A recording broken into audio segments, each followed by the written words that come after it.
విక్రమ్ టీవీకి సబ్స్క్రైబ్ చేయండి. Subscribe to Vikram TV. Subscribe to Vikram TV. Subscribe to Vikram TV. Subscribe to Vikram TV. Please like, share and subscribe to Vikram TV.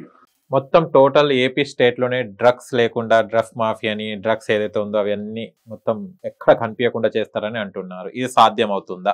ఒకప్పుడు drugs లేవు కదండి, మనం just to go back. Okay, so drugs గురించి ఒక interesting ఉందండి. Okay, మనము politicians యొక్క corruption trend చూసాం అనుకోండి, దానికి ఒక ట్రెండ్ ఉందన్నమాట. నా చిన్నప్పుడు కరప్షన్ అంతా ఎక్కడ జరిగేదంటే నిధుల్లో జరిగేది, అంటే వాట్ యు కాల్ దిస్, గనుల్లో, బాక్సైట్ మైన్ వాటిలో జరిగేది అనమాట. దాని తర్వాత కరప్షన్ మొత్తం ఐటీ రెవల్యూషన్ కరప్షన్లో జరిగింది, లంచాలో జరిగింది. కానీ జగన్ వచ్చేసరికి కరప్షన్ ఎక్కడ జరుగుతుందంటే ప్రజల నుంచి డబ్బులు జరుగుతుంది, ప్రజల నుంచి డబ్బులు దొబ్బేస్తున్నారు డ్రగ్స్ రూపంలో, ఆల్కహాల్ రూపంలో. ఇది చూసారా, ట్రెండ్ చూసారా? ఇదివరకు డబ్బులు ల్యాండ్ నుంచి దూసేవాళ్ళు, ఇప్పుడు జనాల హెల్త్ నుంచి దోస్తున్నారు. జనాల హెల్త్ ఇంకా ఇంకా ఇంకా ట్రెండ్ ఎంత బ్యాడ్ అయిపోతుంది. So drugs is extremely bad. మనం చాలా ఏంటండి ఆంధ్రాలో డ్రగ్స్ ఏంటండి, ఐ నెవర్ థాట్ ఆంధ్రాలో డ్రగ్స్ ఉంటాయని. We should really clean it up fast. And నేను అదే డ్రగ్స్ ఎందుకు వచ్చినాయి అన్నదానికి సమాధానం అనమాట. ఈ డ్రగ్స్లో ఇది ఇంకో డ్రగ్స్ గురించి ఇంకో మాట చెప్పాలనుకున్నానండి. మీరు ప్రపంచం మొత్తం ఎక్కడ చూసారా సరే కొన్ని దేశాల్లో డ్రగ్స్ ఉంటాయి అనమాట. ఆ దేశాల్లో ఎక్కడ డిక్టేటర్స్ ఉంటారనమాట. డ్రగ్స్ ఎందుకని జనాలు వ్యాపారం చేస్తారంటే, ఒకటి ట్యాక్సులు కట్ట అవసరంలా, రెండు డ్రగ్స్లో మొనోపలి ఉంటుందన్నమాట, అంటే డబ్బులు మొత్తం నువ్వే దుబ్బేస్తావు. సో అందుకని ఈ నార్త్ కొరియా కానీ సౌత్ అమెరికా దేశాలు కానీ వీటిలో డ్రగ్స్ డిక్టేటర్స్ ఉన్న చాటల్లో డ్రగ్స్ బాగా ప్రొడక్షన్ జరుగుతుంది. వాళ్ళు బాగా లాభసాటి వ్యాపారంగా చూస్తారు. అందుకనే దురదృష్టవశాత్తు మన ఆంధ్రాలో కూడా అది జరిగింది. యూ సీ దట్, మీరు డ్రగ్స్ సినిమాలు చూడండి ఎక్కడ ఉంటాయో అన్ని. అండ్ ఇప్పుడు ఈ 5 years లో మళ్ళీ బెంగళూరులో, పూణేలో వర్క్ చేస్తున్న ఐటీ ఎవరైతే ఉన్నారో జాబ్ చేసే వాళ్ళు ఇప్పుడు అమరావతికి వచ్చే ఛాన్సెస్ ఉంటే అంత డెవలప్మెంట్ జరుగుతుందా? ఇక్కడికి వచ్చి జాబ్లు చేసి సెటిల్ అయ్యేటట్టు చేస్తారనుకుంటున్నారా టీడీపీ ప్రభుత్వం? ఎస్, చంద్రబాబు నాయుడు గారు అన్నారు కదా, మీరు అందరూ వర్క్ ఫ్రమ్ హోమ్ చేస్తారు, డబ్బులు సంపాదిస్తారని. ఐ రియలీ హోప్ అది జరుగుతుందని.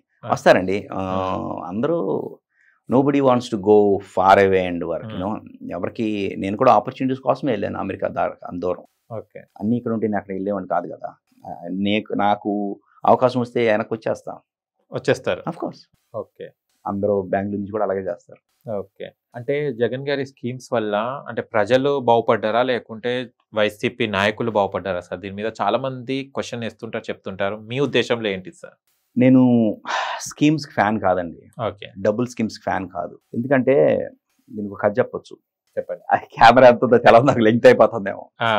ఇప్పుడు ఇండియా ఇండిపెండెన్స్ వచ్చిన తర్వాత మొహమ్మద్ అలీ జిన్నా వచ్చి ముస్లిమ్స్ అందరికీ వేరే దేశం కావాలి అన్నాడు. ముస్లిమ్స్ అందరూ రిలేటివ్గా పాకిస్తాన్, బంగ్లాదేశ్ ఏరియాలో ఉన్నారు, అందుకని తీసేసుకున్నారు.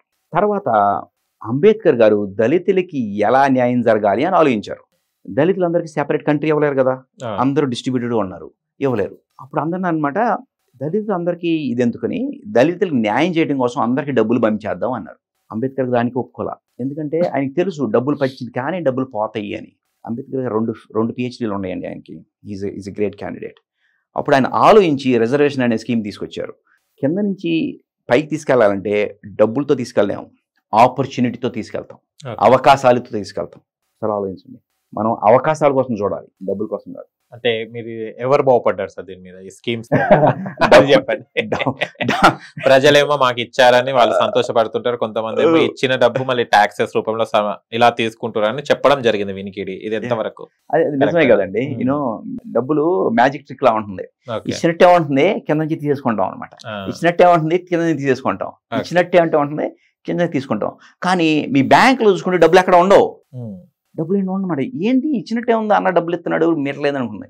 ఇంటికి అది సైకిల్ అనమాట. ఈ డబ్బులు తీసుకునేదంతా పెరిగిన బస్ ఛార్జీలు, ఇంటి మీద పన్ను, చెత్త మీద పన్ను రూపంలో ఉంటుంది. ఓకే, ఇంకోటి ఏంటంటే డబ్బులు మారినప్పుడల్లా కరప్షన్ అయ్యే అవకాశం ఉంటుంది. ఒకసారి నుంచి ఇంకోసారి జంప్ చేసినప్పుడల్లా ఇదంతా కనపడకుండా ఉండటానికి మల్టీమీడియాను, పేపర్ని వాడతారనమాట. ఓకే, అంటే స్కీమ్స్ ఇచ్చినా కూడా అంటే ప్రజలలో ఇప్పుడు చాలా వరకు జగన్ అన్నానే ఉన్నది స్కీమ్స్ వరకు. అంటే ఈ నెలలో వచ్చి మాకు ఇది వచ్చేది, 2-3 నెలల ఇవి వచ్చేది అని ఉండేది కదా. ఇప్పుడు స్కీమ్స్ కోసం వెతుకుతున్నారు సార్, ఏమంటారు దాన్ని? ప్రజలు మీరు చెప్పారు ఇస్తున్నారు, తీసుకుంటారు అని చెప్పడం కూడా జరిగింది, బట్ అయినా కూడా స్కీమ్స్ కోసం ఎదురు చూస్తున్నారు. మనం స్కీమ్స్ కోసం ఇవ్వకుండా ఉండే సొసైటీకి వెళ్ళాలండి. నేను స్కీమ్స్ కోసం నేను స్కీముల కోసం చూస్తున్నాను మీరు అనుకుంటున్నారా? లే. మీరు చూస్తారా? లే. అందరూ మనలాగా డెవలప్ అవ్వాలి. ఓకే. అది మన రాష్ట్ర ఆబ్జెక్టివ్. అలా వెళ్ళాలంటే అవకాశాలు, ఉద్యోగాలు రావాలి. ఈ ఉచిత స్కీమ్స్ వల్ల ప్రజలకి ఏమైనా ఉపయోగం ఉంటుందా సార్? సో ఉచిత స్కీమ్స్ అనగానే చాలా మంది ప్రజలు చూసి ఓటేయడం ఇవన్నీ జరుగుతుంది కదా. ఉచిత స్కీమ్స్ వల్ల ప్రజలకు లాభమా లేకుంటే ప్రభుత్వానికి లాభమా సార్? నాకు ఉచిత స్కీమ్ అనేది డ్రగ్స్ లాంటిదండి. నేను మీకు డబ్బులు ఇచ్చినప్పుడల్లా డ్రగ్స్ ఇస్తున్నాను అనమాట.